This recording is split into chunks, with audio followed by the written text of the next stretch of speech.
European stock markets are trading higher this morning, with the UK's FTSE 100 index currently up around about 12 points. The Euro Stoxx 50 index up by 20 points. The DAX in Germany higher by 70 points. US stock futures also doing pretty well.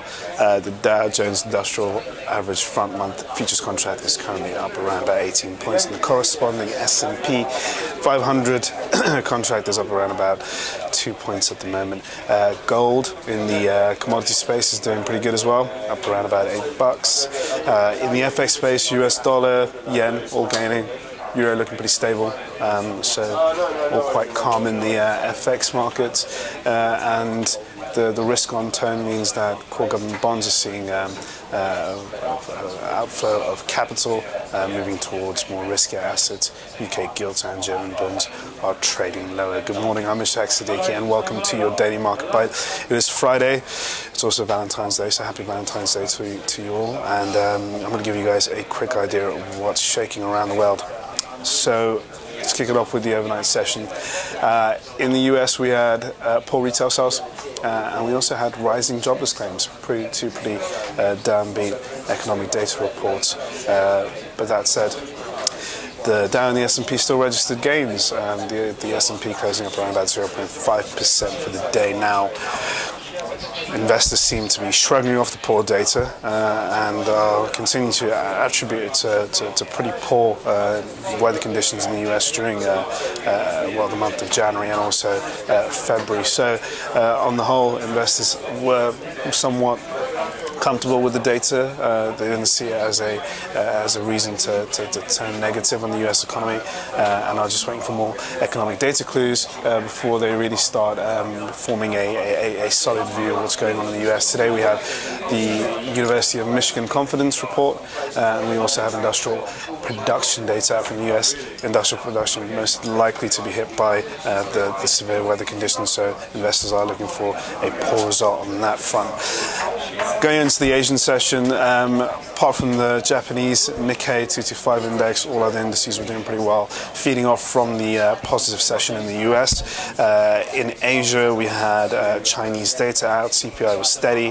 Have PPI drop, not a surprise. We all know that China's going through a transformation at the moment with new economic policies in place. So a bit of a let-up in economic activity is somewhat expected. In Europe this morning, we are, well, basically moving in line with some of our peers over abroad. So the positive session in the US and also in Asia has helped us steady in European markets this morning. In terms of the things that we're looking out for, we had French and German GDP out, and also Italian GDP. In France, GDP came in at 0.3% for the fourth quarter. That's better than 0.2%. A pretty decent number, really, when you think about what's been going on in France. High unemployment, lack of structural reforms by the French government, and general political concern about François Hollande,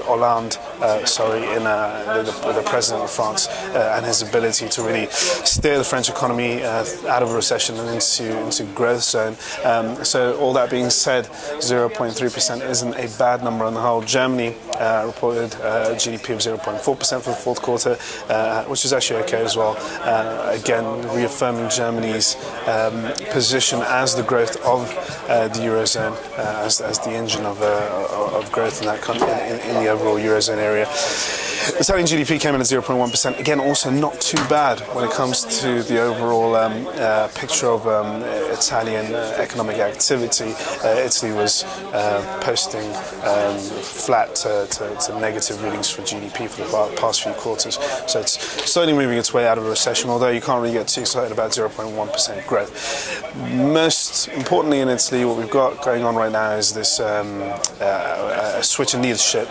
At the moment we have Enrico Letta, the current Prime Minister of Italy. He's tendering his resignation form, and a new fellow is taking the place Mr. Letta, and he's going to be forming a new government. He goes by the name of Matteo Renzi, and Mr. Renzi, a young, fresh face, has a number of economic reform plans, which will be very business friendly. So markets are quite enthused about it. In fact, the Italian FTSE MIB index is outperforming all other European indices at the moment. In terms of the overall wider Eurozone number, for the GDP, we're looking at around about 0.2% for growth. Can't really be too excited about that.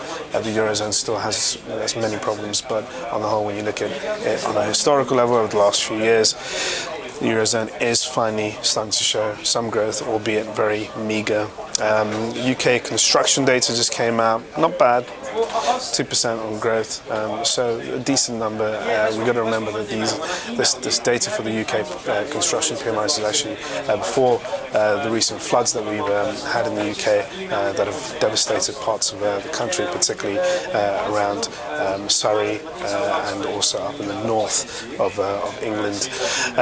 And going into what we're expecting for the rest of the session, like I said, we have the Michigan Confidence Report, and we also have industrial production data. Those are the two things to look out for. Other than that, I'm going to leave you guys to it. Have a lovely weekend. Happy Valentine's Day, and I will see you guys on Tuesday. Cheers.